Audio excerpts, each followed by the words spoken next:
First of all, I just want to say this is not my fault. I'm sure that most of you, when you saw this video from Pulp Fest, you were probably thinking, oh, thank God, Rob's YouTube friends are finally running an intervention to deal with his book buying addiction. But no, they didn't try to stop me. This is on them. They knew that I needed adult supervision. They knew that I was irresponsible, and therefore I cannot be held responsible. I bought a couple of books. Before I start showing those and show where I was at, I do want to thank all the people for the tons of comments that I've been receiving lately on, especially on the Starlog video. I was not expecting that. I have been reading all of your comments. I know I'm a little slow in responding right now because I'm traveling and on the road, but every time I pull over to rest stop or to get gas, I try to answer a few more. I will eventually get around to replying to everybody if in the melee of comments and videos that are going up, I happen to miss a few. Know that it's not you, it's me trying to keep track of comments from various different videos, and I'm old and stupid, so, but I will try to make sure that I reply to everybody. Thank you. I was not expecting the response to that. In fact, I almost didn't do that video because it was 3 days before I was leaving for Pulp Fest, and I still needed to, reread because I hadn't read that issue since I was 12 years old. Reread it, um, take notes on everything, film the flip through, do the audio, and edit everything. And there was a couple minutes there that I thought, probably nobody cares about this except me. Um, but then I thought, you know what, I do care about it. Starlog was a big part of my childhood, and I don't care if only 20 people watch it. I'm going to make it anyway, and I'm going to continue making them. But evidently, um, there are a lot of people out there that were had the same feelings for that magazine that I did. So that was very heartwarming. It's good to see. So thank you, everybody. I do read all your comments. I will reply to them. Just it might take me some time. So for all the new subscribers, I am drove up to Pulp Fest in Pittsburgh, and I'm driving back, and on the trips up and back I'm hitting every used bookstore that I can get uh, to feed my book buying addiction. I woke up this morning, which by the time this video releases has been yesterday morning, in Memphis, Tennessee, and one of the commenters had suggested a place called Burke Books, which I went to, and thank you very much. Unfortunately, I don't remember who the commenter was that suggested it, but feel free to leave me another comment. Shout yourself out for that, because that was a nice little bookstore. I didn't get a whole lot there, but it's not the bookstore's fault. They did have they had a very curated. I'll show a video from the inside. They had a lot of hardbacks and trade paperbacks, uh, varying degrees of some newer stuff, some older vintage stuff. They had a lot of really old antiquarian stuff. They did have two bookshelves of mass market paperbacks, vintage mass market paperbacks. Um, because my collection is so big, I run into the problem of seeing a lot of really cool stuff that I already own, but I did still manage to pick up a few things. They had, and inside the store, they had all these vintage old typewriters on display. For those who've seen my video in my office, I have a 1930s Royal, so it was really nice seeing all those. But in the hardback section, oh, the other thing is that because of the way it was set up, and because they had antiquarian and vintage on their sign outside, I just assumed that this was probably going to be really pricey. They're not. I'm sure some of the books they have in glass cases are a bit more, but they were really well priced, I thought, for what they had there. Um, so this is a Lloyd Biggle Jr. hardback that I did not have. Silence is Deadly. In a world of sign language, there's no one to hear cries of terror.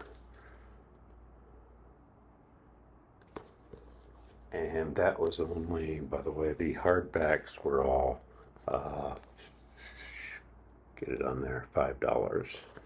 And that's in really good shape. This one's a little more banged up on the cover. It was also $5. All the hardbacks I got were $5.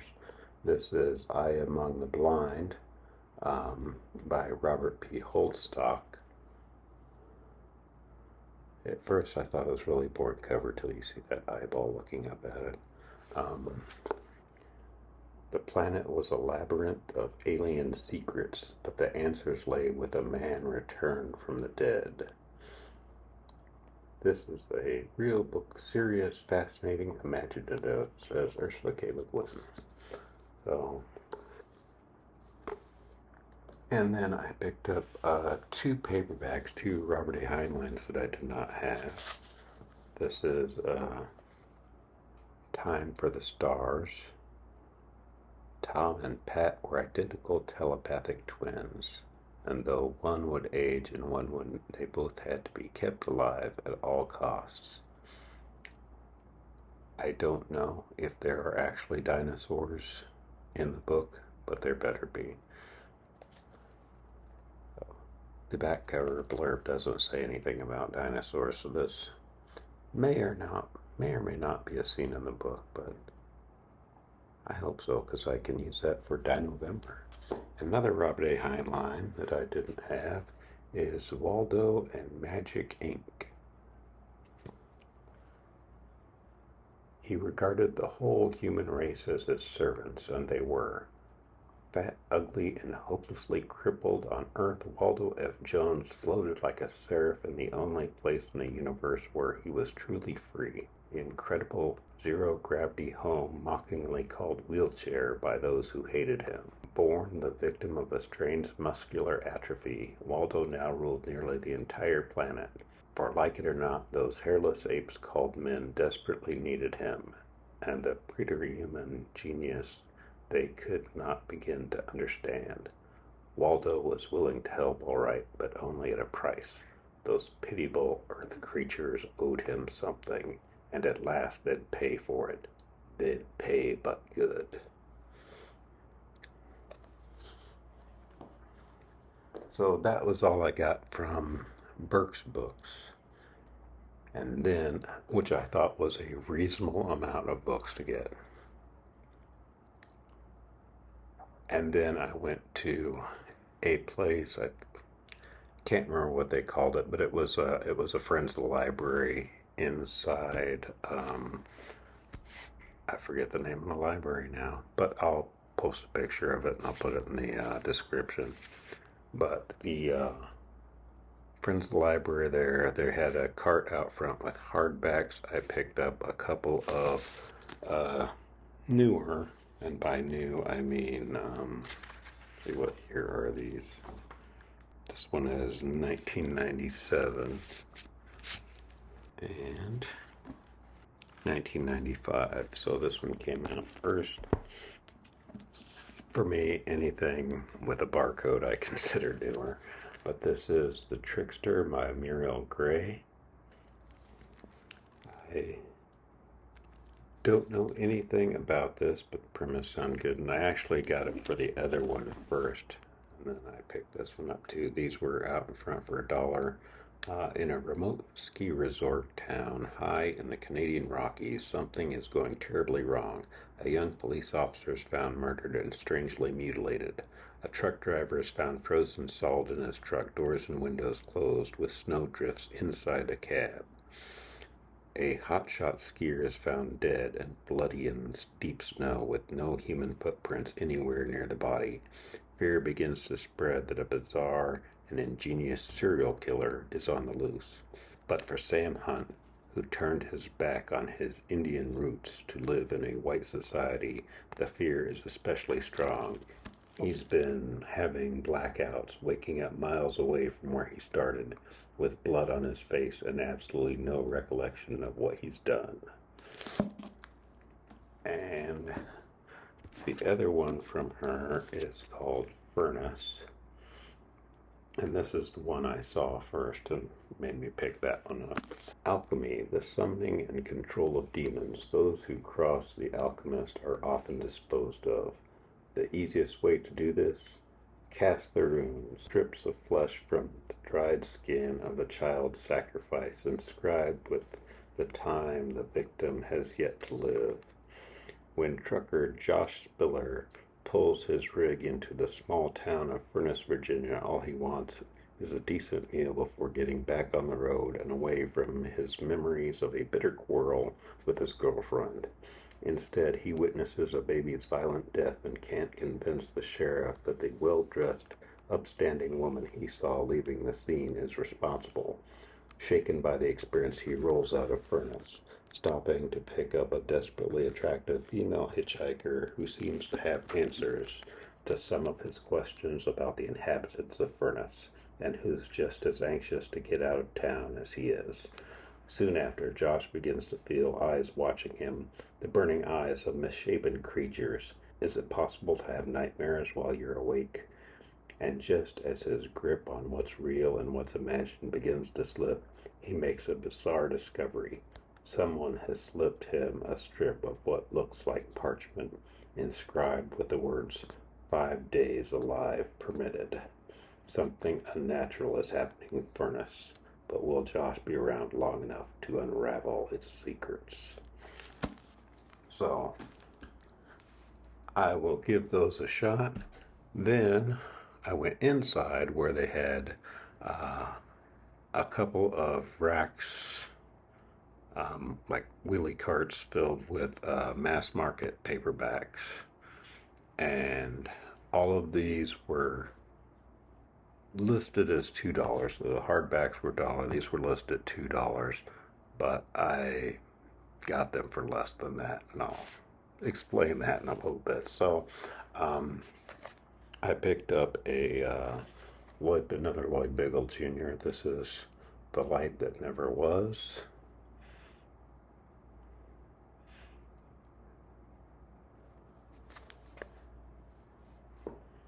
And then a Bryan Aldous I didn't have. At least I don't think I had. It may have been released under a different name here in the States, but this is a Sphere science fiction. It is The Saliva Tree, and I love that cover.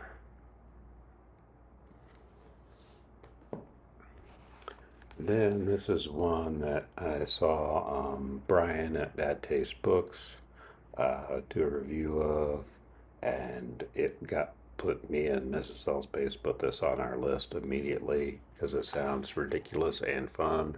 This is Attar the Merman, Attar's Revenge by Robert Graham, #1. So gotta find #2, but so, and I don't know this author. I feel like in one of my other hauls I may have picked up something up by this person, but Dan Thomas, The Seed. Could the computer find an answer to the ultimate question?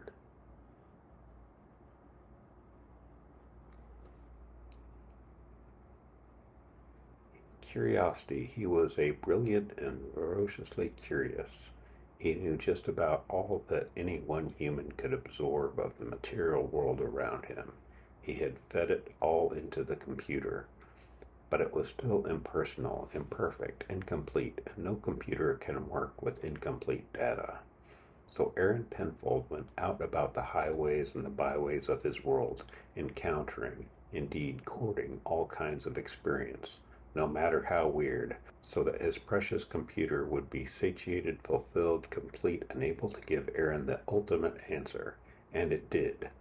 But by then, it was too late.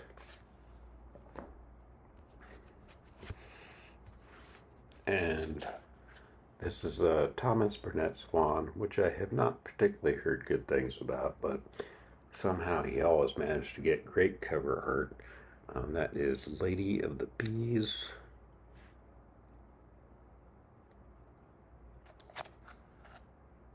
I have no idea what that's about.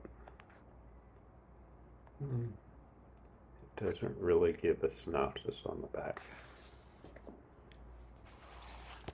And I think I may have some other Jeff Sutton, I'm not sure, but this is Whisper from the Stars.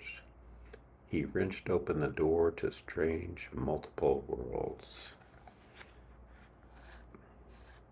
Whisper from the stars, nights are the worst, those cloudless nights when 1,000 eyes look down, mocking me, because I know that man, in some form other than my own, quietly has taken over the universe. I know because I've lived and died and lived again. Worse yet is when the whisper comes. It comes from beyond the blaze of lights, from beyond the gulf of darkness which separates the burning suns. We are here, the whisper says. We are here. And this is actually one I have everything of Theodore Sturgeon. I collect Theodore Sturgeon, but I know that Deb, the omnivorous reader, says that she has a hard time getting them there in Australia. So Deb, you have to let me know. I don't know what you have and what you don't have, but this is Visions and Ventures by Theodore Sturgeon.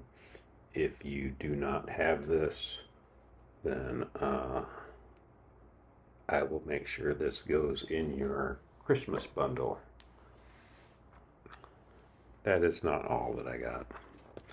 So, I don't really collect laser books. I was never really a fan of the floating head. I love Kelly Free's artwork. I love all the artwork behind the floating heads, but the floating heads kind of drive me crazy. But, so how do I explain this? I think I already told you. I'm irresponsible and need adult supervision. I'll try to go through these quickly. These are all still from that same library book sale, but I do have Laser Number 1, Renegades of Time by R.F. Jones. We just ignore the floating head. The rest of that is so cool.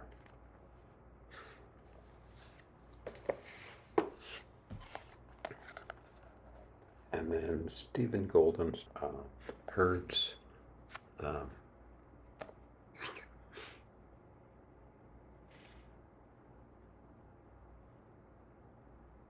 And the other reason I don't normally collect these is Laser Books was a Harlequin romance attempt to make sci-fi, and much like Harlequin, they had strict formatting guidelines and formulas that their authors had to follow. Certain things they had to do, certain things they weren't allowed to do. I'm not a fan of, especially for science fiction and fantasy, of stifling the imagination of the authors, but I'll give them a try. And if, see, cover him again. I mean, come on. The rest of that cover is great. I mean, not that Kelly Freese's faces aren't great. It's just the design choice. I would much rather see the background art. And I'm not sure. I know there's a couple of people who actually do collect laser books. I don't remember whether Jake at Pulp Mortem is collecting them or not, but I'll be in Denton here in a couple days. And Jake, if there's any of these that you don't have that you want, you're welcome to them. This is Caravan, also by Stephen Golden, and it does have a pirate on it, so I'm assuming that's a space pirate. And The King of Elohim by Raymond F. Jones.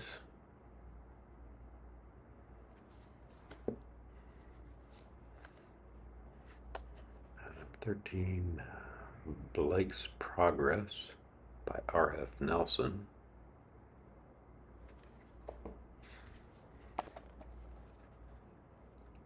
Birthright by Kathleen Sky.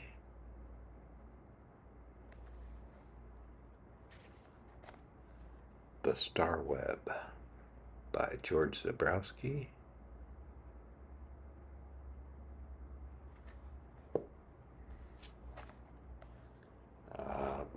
Kane's Odyssey by, I can't read that name, Jeff Clinton.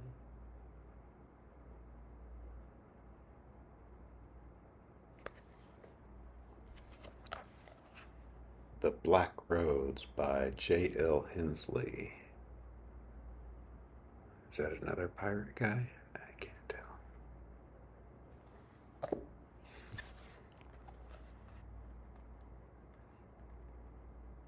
And Donald Malcolm, I haven't heard of, The Unknown Shore.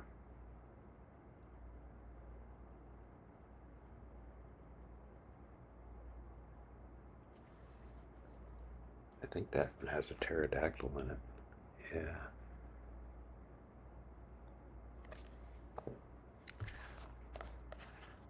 A Law for the Stars by John Morrissey.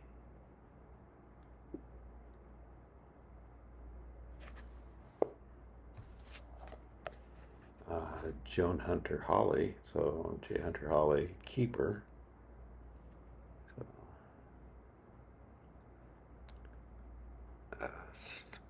rare occasion when there's a slightly more renowned author.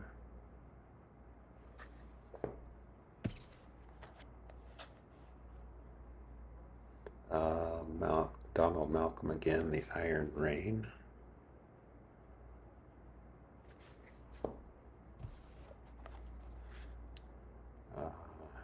David Bischoff and Christopher Lambton. I know Bischoff. The Seeker.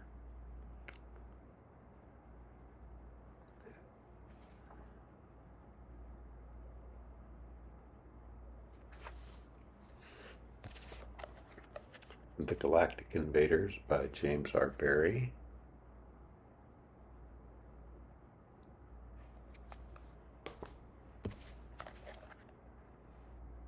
Possibly another. Then Beggars Could Ride by R.F. Nelson. What looks like another pirate, and The Tin Woodsman. The monorail and a pirate ship faded in the background. Seas of Ernath by Jeffrey Carver.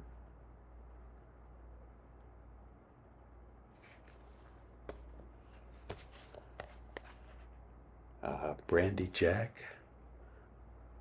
by Augustine Funnell. Space pirates seems to be a theme in these laser books. Master of the Stars by Robert Hoskins.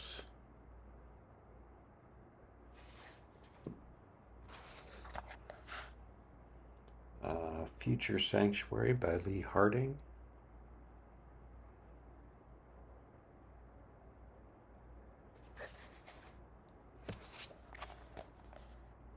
More Dinosaurs. This is Spawn by Donald F. Clutt.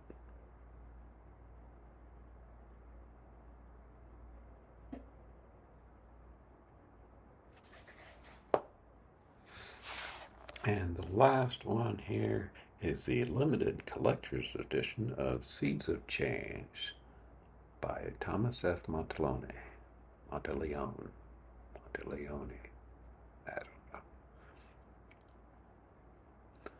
Alright, so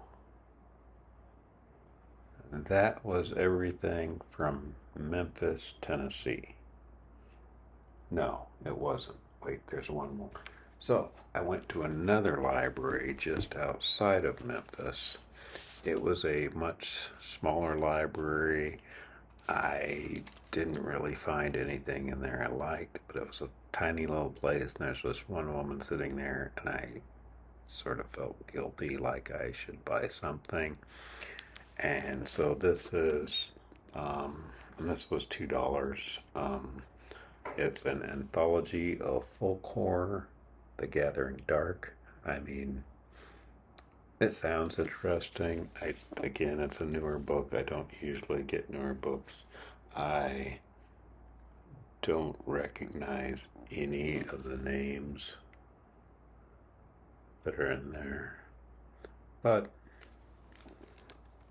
I do like folk horror, so maybe there's some newer folk horror out there that I'll like. All right, that takes care of Memphis, Tennessee. And by the time I finished with all those, it was still only 1 o'clock in the afternoon.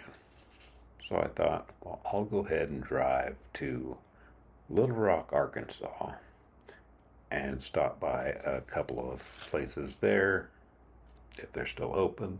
I did get there in time. Little Rock's not that far away from Memphis, so I got there in plenty of time. I went to a bookstore called the Bookstore.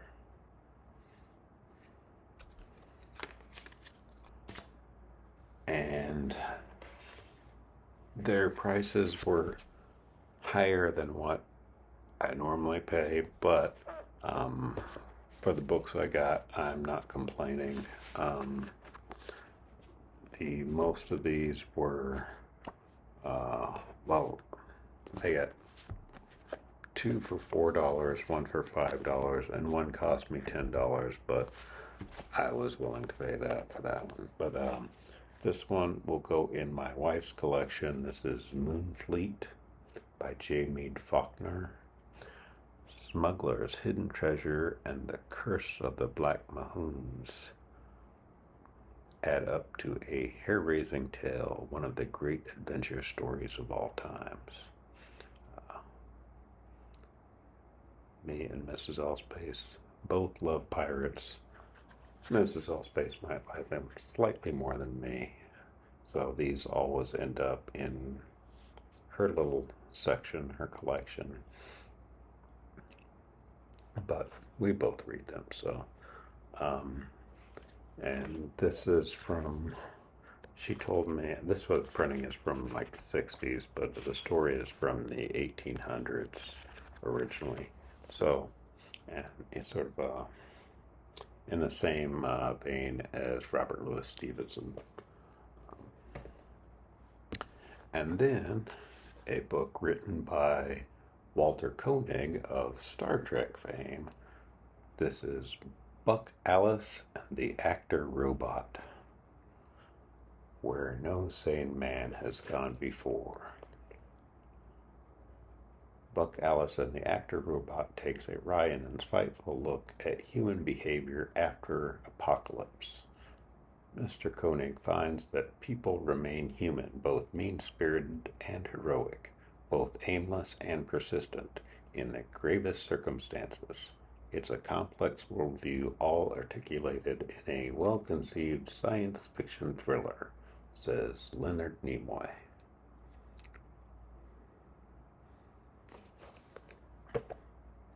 And I don't usually find many horror books when I'm out, but they did have one there. It is $5, but that's okay. This is T.M. Wright, The Playground. Playtime has ended. The children are dead, but their games are just beginning. The people of Goods Crossing, mystics and mediums, some charlatans, some not, settled in the quaint old town to ply their trade, but all of them are dabbling dangerously with forces they cannot begin to comprehend until it's too late. The horror begins quietly enough, a stranger at the door, an unfamiliar hand reaching, the strange demonic children, smiling, laughing, crouching, hiding, and then the violent storms. Something evil has come to Goods Crossing. something against which there is no defense, something that descends like a hungry shadow, lurking beneath the wooden porches, whistling through the trees to claim the children in the playground.